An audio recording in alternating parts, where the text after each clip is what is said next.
माजी सरन्यायाधीश भूषण गवई यांनी आता बाबासाहेबांचं नाव घेऊ नये श्याम मानव यांची प्रतिक्रिया। धीरेंद्र शास्त्रींची भेट घेतल्यानंतर भूषण गवईंवर टीका।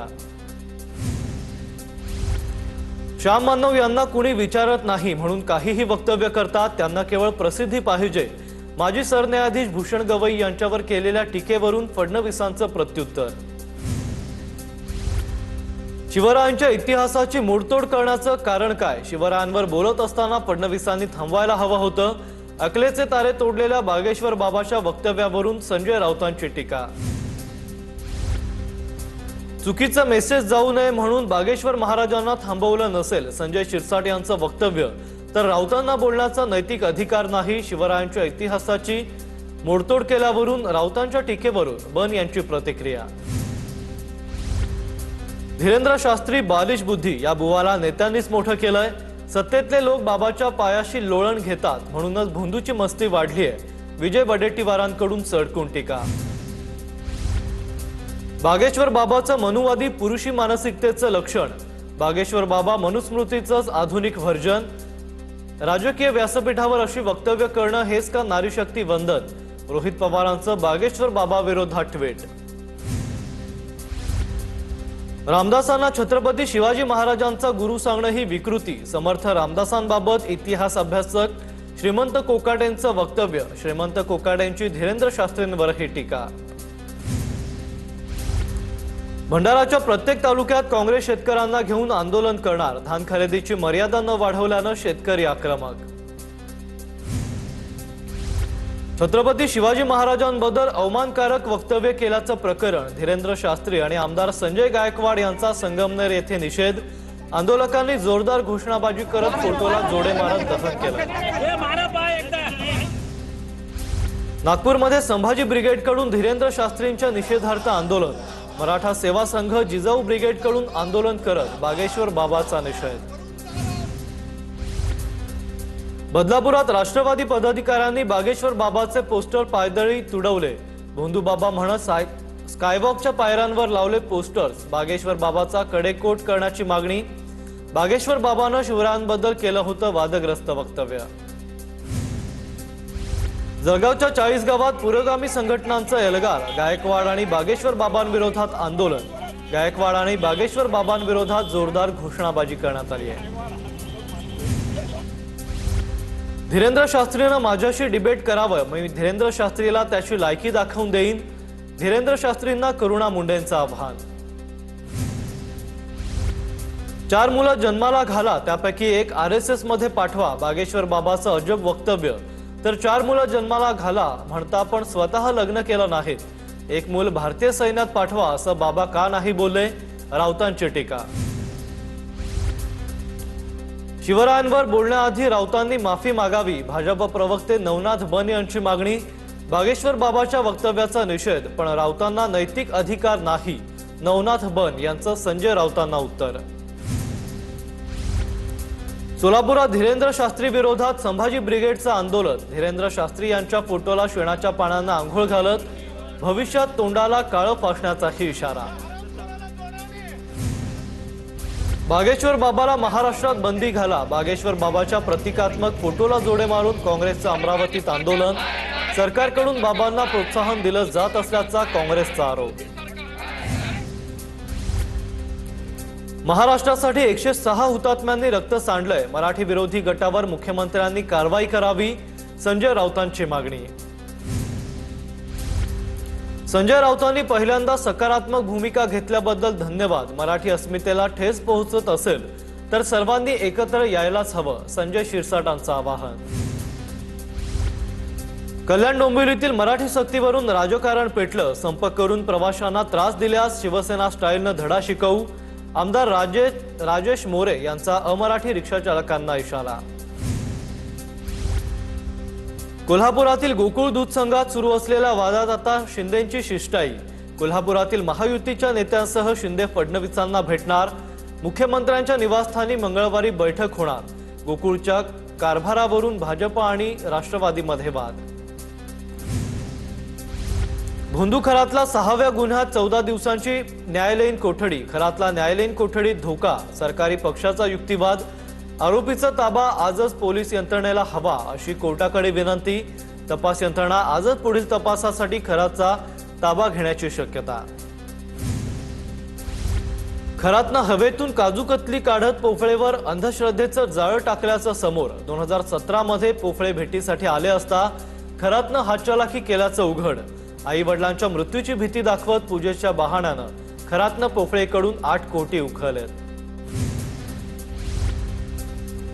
अशोक खरातच्या फार्म हाऊस मधील संशयास्पद व्हिडिओ एसआयटीच्या हाती। महिलांसोबतच्या कृत्यांचं सीसीटीव्ही फुटेज समोर आल्याची माहिती। कुकच्या माध्यमातून खरातच्या हालचालींवर लक्ष ठेवण्यात आलं होतं। ऑफिस बॉयनंतर कुककडूनही खरातच्या कारनाम्यांचा भांडाफोड करण्यात आलाय। फिर्यादी ललित पोफळेनंच कुकला फार्म हाऊसवर ठेवलं होतं। भोंदू खरातला मदत करणाऱ्या महसूल अधिकाऱ्यांवर कारवाई होईल। अंतिम रिपोर्ट आल्यानंतर कारवाई करणार महसूल मंत्री चंद्रशेखर बावनकुळेंची माहिती। करमाळात भोंदूबाबा मनोहर भोसलेनं 27 एकरात आलिशान आश्रम उभारल्याचं समोर। भोंदूवर बारामती, करमाळा, कुर्डुवाडी पोलिसात विविध गुन्हे दाखल। लोणंद, दौंड पोलिसातही अनेक तक्रारी दाखल। क्षमता असतानाही मुख्यमंत्री न झालेले 2 मुख्यमंत्री महाराष्ट्रानं गमावले। एक तर पतंगराव कदम तर दुसरे अजित पवार। आरोग्यमंत्री प्रकाश आबिटकरांचं वक्तव्य। भारतीय विद्यापीठाच्या वर्धापन दिनानिमित्त आयोजित कार्यक्रमात आबिटकरांचं वक्तव्य। नीलम गोऱ्हेंऐवजी अभिजित बुचुकले यांना विधान परिषदेवर घ्या। तृप्ती देसाईंची उपमुख्यमंत्री एकनाथ शिंदेंना ईमेल करत मागणी। नीलम गोऱ्हेंनी पक्ष संघटनेसाठी काही काम केलं नाही, तृप्ती देसाईंची टीका। जालना शहरातील वीज पुरवठा खंडित झाल्यानं आमदार लोणीकर संतापले। आमदार बबनराव लोणीकरांकडून महावितरणच्या अधिकाऱ्यांची कानउघाडणी। पालकमंत्र्यांनी सिंधुदुर्ग वासियांना टोलमाफीची सकारात्मक भूमिका घेतली तर आमचा त्यांना पाठिंबा। पालकमंत्री नितेश राणे यांच्या टोलमाफीवरील भूमिकेचं वैभव नाईक यांच्याकडून स्वागत। भुसावळच्या नगराध्यक्षा गायत्री भंगाळेंचं जात प्रमाणपत्र अवैध। निवडणुकीत गायत्री भंगाळेंनी सावकारांच्या पत्नीचा पराभव केला होता।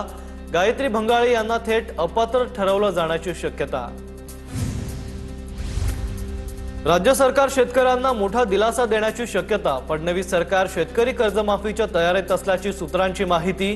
परदेशी समितीच्या अहवालात 35 लाख शेतकऱ्यांना कर्जमाफीचा लाभ मिळण्याची शक्यता, सूत्रांची माहिती। अपात्र लाडक्या बहिणींकडून 11 कोटींची वसुली। योजनेच्या निकषात न बसणाऱ्या महिलांकडून वसुली सुरू।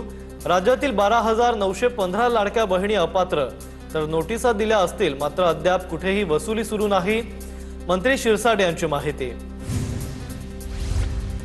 एसटी बाबत तेलंगणा सरकारचा ऐतिहासिक निर्णय। तेलंगणा राज्य परिवहन महामंडळ सरकारमध्ये विलीन करणार। कंत्राटी कर्मचाऱ्यांना सेवेत सहभागी करून घेणार। तेलंगणासारखा निर्णय महाराष्ट्र राज्यात कधी होणार? एसटी महामंडळावरून वडेट्टीवारांचा सवाल तर तेलंगणानं आदर्श दाखवला, महाराष्ट्रानं विश्वासघात केला, वडेट्टीवारांची टीका। 2027 मध्ये जगातील सर्वात मोठी डिजिटल जनगणना होणार। मन की बात मध्ये पंतप्रधान मोदींची मोठी घोषणा। जनगणनेबाबत मोदींनी व्हिजन मांडलंय।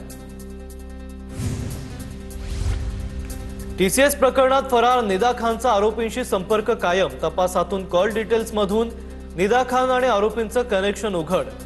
नोकरी सोडल्यानंतर निदा खान सतत आरोपींशी संपर्कात असल्याची माहिती। दानिश शेखच्या मोबाईलमधून फोटो आणि संशयास्पद व्हिडिओ व्हायरल झाले। महाराष्ट्रात उष्णतेचा भडका। राज्यातील 15 शहरांचं तापमान 41 अंशांच्या पार। विदर्भातील अमरावती, अकोला आणि वर्ध्यात सर्वाधिक तापमान तर छत्रपती संभाजीनगरमध्येही या हंगामातील सर्वाधिक तापमानाची नोंद। देशातील सर्वात 15 उष्ण शहरांमध्ये महाराष्ट्रातील 3 शहरं अकोला आणि अमरावतीत तापमान 45.3 अंशांवर तर वर्ध्यात काल 45.5 अंश सेल्सिअस तापमानाची नोंद। परभणीत उष्माघाताचा पहिला बळी। नाशिकहून परभणीत भावाकडे आलेल्या 37 वर्षीय व्यक्तीचा मृत्यू। भावाच्या फिर्यादीवरून पोलीस ठाण्यात मृत्यूची नोंद।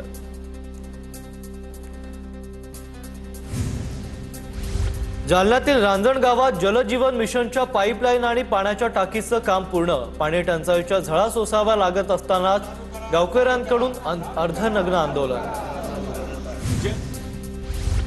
इगतपुरीतील मुख्य धरणाच्या पाणीसाठ्यात घट झाली आहे। अनेक धरणांमध्ये 50% कमी पाणीसाठा उपलब्ध।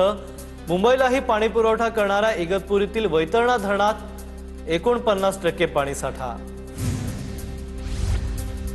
अमरावतीच्या चांदूर रेल्वे तालुक्यातील चोराडी गावात भीषण पाणी टंचाई। गावकऱ्यांची पाण्यासाठी वणवण, तर नगर परिषदेकडून होणारा पाणी पुरवठा दूषित होत असल्याचा आरोप। नंदुरबार जिल्ह्यात उन्हाचा कडाका चांगलाच वाढला। तापमानाचा पारा 44 अंशांवर। उकाडा वाढल्यानं नागरिक हैराण। गरज असेल तरच उन्हामध्ये घराबाहेर पडण्याचं हवामान विभागाकडून आवाहन। नवी मुंबईला पाणी पुरवठा करणाऱ्या मोरबे धरणात केवळ 43% पाणीसाठा शिल्लक। 130 दिवस पुरेल इतकाच पाणीसाठा शिल्लक। महापालिकेची माहिती, यंदा सरासरीपेक्षा कमी पावसाचा अंदाज। नांदेड जिल्ह्यातील सर्व जिल्हा मध्यवर्ती बँक अद्ययावत होणार। सीएसआर फंडातून निधी देण्याचं खासदार अजित गोपछडेंचं आश्वासन।